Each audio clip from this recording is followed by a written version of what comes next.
డబ్బు, అనారోగ్యం, ఉద్యోగం, వ్యాపారం అప్పులతో బాధపడుతున్నారా? మీకోసమే manifesting miracles 11 days programme. Hello అండి, వెల్కమ్ టు సుమన్ టీవీ. నేను మీ దుర్గా ప్రసాద్. సెబీ కొత్తగా F&Oలో రూల్స్ని తీసుకొచ్చింది కదా, కొత్త రూల్స్ని తీసుకొచ్చింది కదా.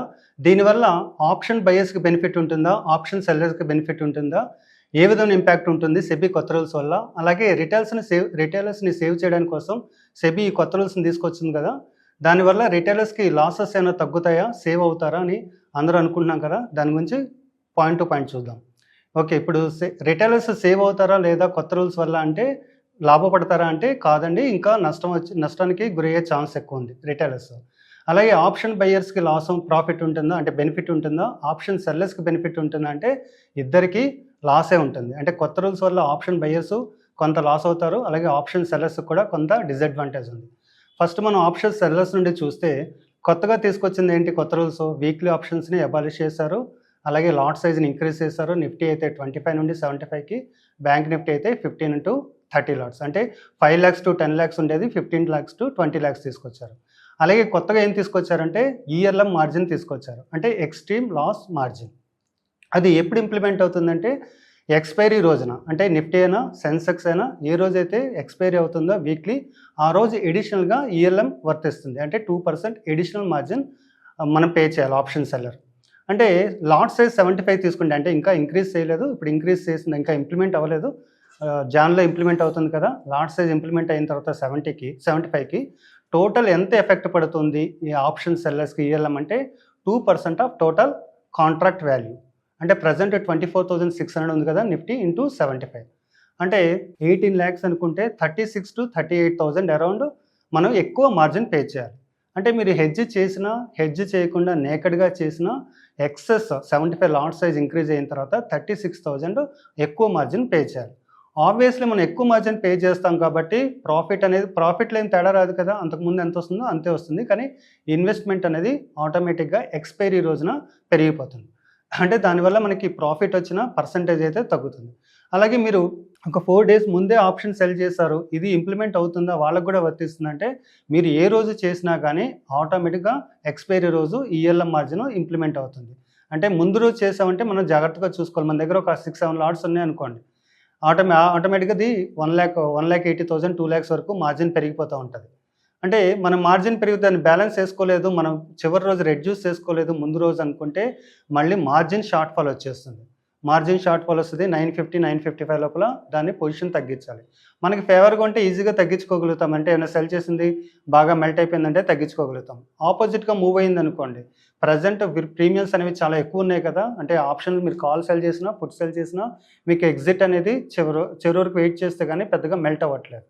అంటే ముందు రోజు కనుక మనకు పొజిషన్స్ అలాగే ఉండిపోయినాయి అంటే మనం మళ్ళీ మార్జిన్ షార్ట్ ఫాల్ వస్తుంది. మార్జిన్ షార్ట్ ఫాల్ పెనాల్టీ మనం పే చేయాలి. 10 o'clockకి బ్రోకర్ క్లోజ్ చేస్తారు. అంటే మీరు హెడ్జ్ చేసినా, నేకెడ్గా చేసినా, ఆప్షన్ సెల్లింగ్ చేస్తే ఎక్స్పైరీ రోజు కనుక మనం హోల్డ్ చేస్తే ఆటోమేటిక్గా చాలా ఎక్కువ అమౌంట్ 2% ఎక్సెస్ అమౌంట్ పే చేయాలి. దానివల్ల ఏంటంటే మనం ఏదైనా స్ట్రైక్ ప్రైస్ షిఫ్ట్ చేసుకోవడము, ఇప్పుడు ఏదైనా మీరు కాల్ లిఫ్ట్ సెల్ చేశారు, దానికి ఆపోజిట్గా అది కొంచెం లాస్కి వెళ్తుందంటే దాన్ని కొంచెం ముందుకు జరుపుకొని పుట్ సెల్ చేయడం కానీ, లేకపోతే ఇంకా ఫీచర్ బై చేయడం కానీ, ఇంకా ఎడిషనల్గా దాన్ని హెడ్జ్ చేసుకుందాం, ఎడిషనల్గా పొజిషన్ యాడ్ చేద్దాం అనుకుంటే మనకి మార్జిన్ అనేది సఫిషియెంట్గా ఉండకపోవచ్చు. కాబట్టి ఆప్షన్ సెల్లర్స్కి ఏ విధంగా బెనిఫిట్ అయితే ఉండదు ప్రజెంట్ రూల్స్ వల్ల. ఆప్షన్ సెల్లర్ చిన్నగా చేస్తారు కదా, 1 lakh, 1.5 lakhs, 2 lakhs అలా తక్కువ అమౌంట్తో ఆప్షన్ సెల్లింగ్ చేసేవాళ్ళు ఏంటంటే అది చాలా కష్టమైపోతుంది. కాబట్టి వాళ్ళు ఏం చేస్తారు, కొంతమంది ఆప్షన్ బయ్యర్ కింద కన్వర్ట్ అయ్యే ఛాన్స్ ఉంది.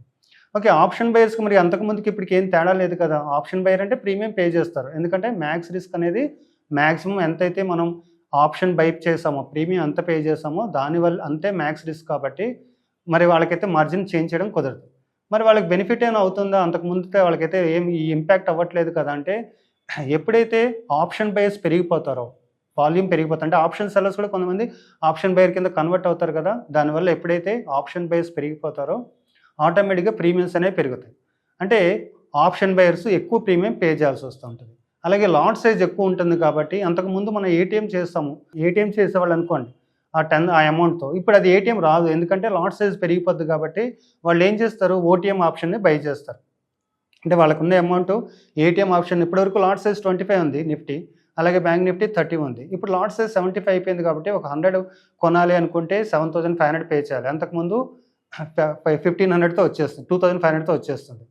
కాబట్టి ఆప్షన్ బయర్స్ ఏటీఎం బై చేసే వాళ్ళు ఏమవుతారు, ఓటీఎం బయర్స్ కింద కొంతమంది కన్వర్ట్ అవుతారు.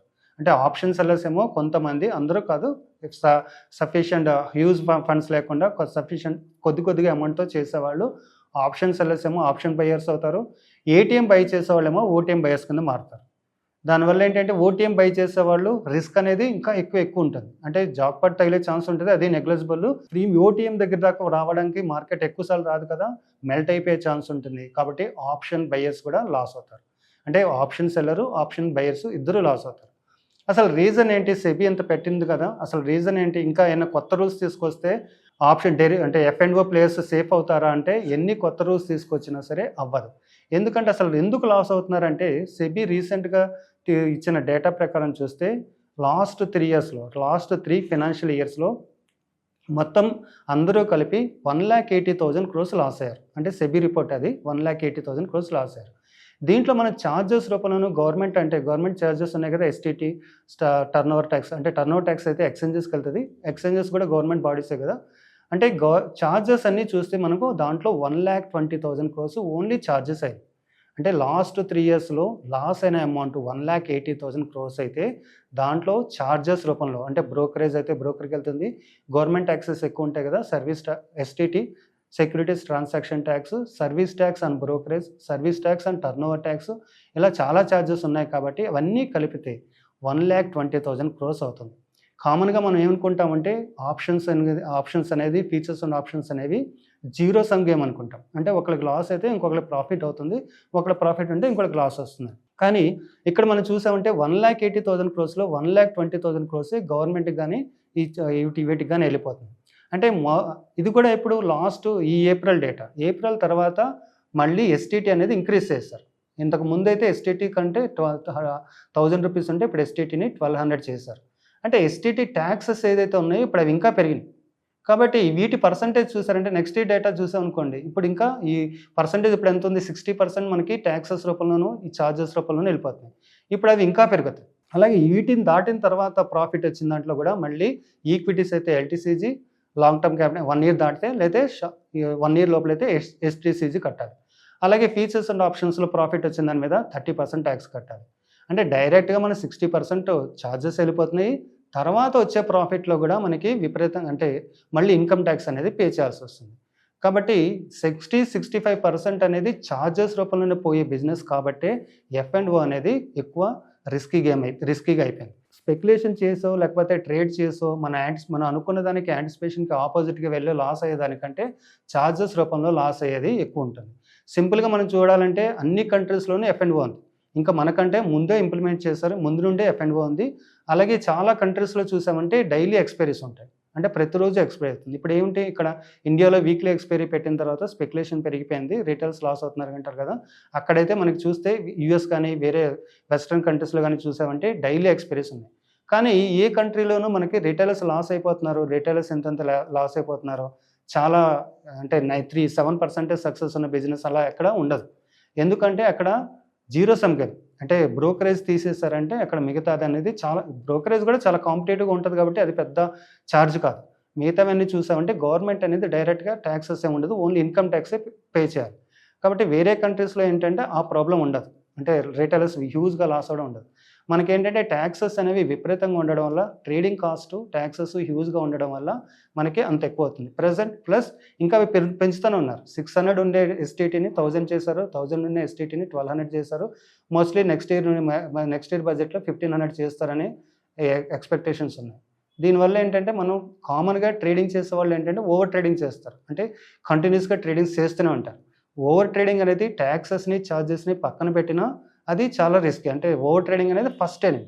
ఇప్పుడు ఓవర్ ట్రేడింగ్ చేస్తారు, విపరీతంగా ట్యాక్సెస్ ఉన్నాయి కాబట్టి రిటైలర్స్ అనేవాళ్ళు లూజ్ అవుతూ ఉంటారు. మరి దీనికి ఏమైనా రెమెడీ ఉందా అంటే, ఫస్ట్ ఈ ఛార్జెస్ అన్ని కొత్త రూల్స్ అన్నీ వచ్చినాయి, అన్నీ ఇండెక్స్కి సంబంధించినవి. అంటే నిఫ్టీ, బ్యాంక్ నిఫ్టీ ఏదైతే ఉన్నాయో ఇండెక్సెస్ ఉన్నాయో, ఫిన్ నిఫ్టీ, వీటికి సంబంధించింది. కొత్తగా లాట్ సైజ్ ఇంక్రీజ్ చేయడము ఇవేమీ స్టాక్స్కి రిలేటెడ్గా కాదు. అంటే ప్రజెంట్ 185 స్టాక్స్, కొత్తగా 45 స్టాక్స్ని ఇంక్లూడ్ చేశారు కదా, 230 స్టాక్స్. ఈ స్టాక్స్లో మనకి కొత్తగా రూల్స్ ఏం రాలేదు, పాత రూల్స్ ఉంటాయి. అంటే లాట్ సైజ్ పాతదే ఉంటుంది. ఇప్పుడు కొత్తగా ఇంప్లిమెంట్ చేసిన రూల్స్ అన్నీ కూడా ఓన్లీ ఇండెక్స్ సంబంధించింది. అంటే స్టాక్స్ అయితే పాత రూల్స్ అంటే లాట్ సైజ్ కానీ ఇవన్నీ పాతయే ఉంటుంది. అలాగే ఈఎల్ఎం మార్జిన్ అనేది మంత్లీ ఎక్స్పైరీస్ కాబట్టి స్టాక్స్లో వీక్లీ ఉండవు కాబట్టి స్టాక్స్ వేసే వాళ్ళకి పెద్దగా ఇంపాక్ట్ కాదు కొత్త రూల్స్. ఇప్పుడు కొత్తగా ఇంత లాస్ అవ్వడానికి కారణం ఏంటంటే మెయిన్ వచ్చి హ్యూజ్గా వాల్యూమ్స్ అంటే ఫ్లక్చువేషన్ అంటే స్పెక్యులేషన్ అనేది హ్యూజ్గా చేయడం, అంటే ట్రేడింగ్ అనేది విపరీతంగా చేస్తారు. అంటే డైలీ వచ్చి 9:50 నుండి విపరీతంగా 3:30 వరకు ట్రేడ్ చేస్తూనే ఉంటాము. దానివల్ల ట్రేడింగ్ కాస్ట్ అనేది ఎక్కువ ఉండడం వల్ల, అలాగే మనం ఎక్కువసార్లు ట్రేడ్ చేసాం అనుకోండి డెసిషన్ మేకింగ్ కూడా కష్టమైపోతుంది. అలాగే లాస్ అనేది కూడా ఎక్కువైపోతూ ఉంటుంది, ఎమోషన్స్ కూడా బ్యాలెన్స్ అవ్వవు. కాబట్టి ట్రేడింగ్ చేసేటప్పుడు ఎఫ్ఎండ్ఓ కనుక చేయాలంటే స్ట్రాంగ్ కన్విక్షన్ ఉంటేనే చేయాలి, దట్ టు హెడ్జ్ ఉంటేనే చేయాలి. అంటే మన హెడ్జింగ్ అంటే మనం అనుకున్న దానికి ఆపోజిట్కి వెళ్తే మన రిస్క్ని మేనేజ్ చేయగలిగితే మాత్రమే ఎఫ్ఎండ్ఓ చేయాలి. రెగ్యులర్గా మార్నింగ్ నుండి ఈవినింగ్ వరకు చేస్తే మన ఎంత సక్సెస్ రేట్ ఉన్నా సరే ఈ హై ట్యాక్సెస్ హై ఛార్జెస్ వల్ల లాస్ అవ్వడానికి ఎక్కువ ఛాన్స్ ఉంటుంది.